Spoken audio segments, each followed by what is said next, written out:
Let's head back to the voicemail of Truth and Reason.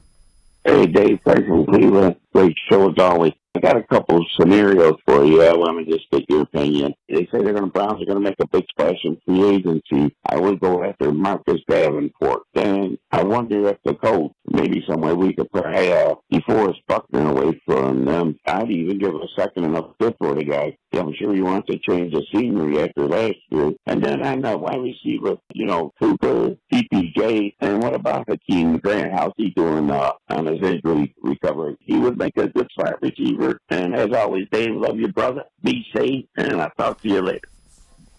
As always, appreciate all of the voicemails. Jeff, I like DeForest Buckner. I kind of like the way, I don't know if it would be DeForest Buckner, but that kind of guy makes sense. Grant, we haven't heard anything about his injury. Probably won't until they go to OTAs and they get him back.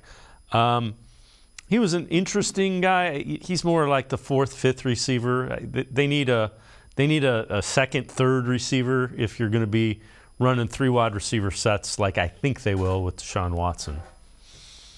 Well, first when you hear the name Marcus Davenport, you're coming off a half-sack season. Marcus Davenport's been injured a lot in his career. So the question would be, would it be money? Because if we do know one thing, the Browns always kind of like to gamble on former first-round picks. So, but it's a weak class at the edge position. So is somebody going to be willing to pay more? Could the Browns get in a position where, hey, it's 1 year, it's a low salary amount, and, basically a chance to resurrect your career if it gets you to the point where you play your way out of Cleveland? We kind of understand that. You get to DeForest Buckner, absolutely fantastic player, truly is.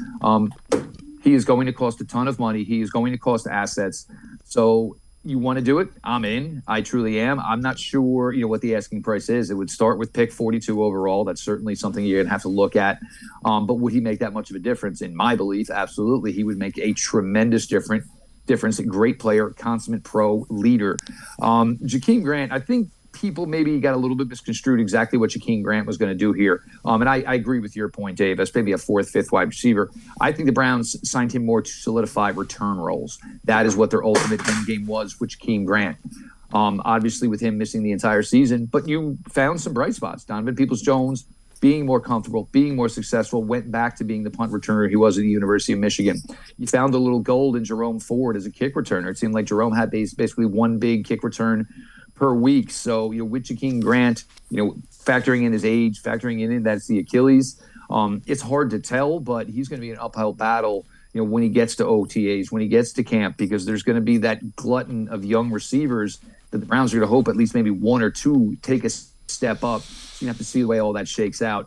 And, we'll start to learn more here over the next couple of weeks. And then once the NFL Combine weekend kicks around, you get a better idea of where NFL franchises feel they're looking, feel what they need, understand maybe players that they're moving on from.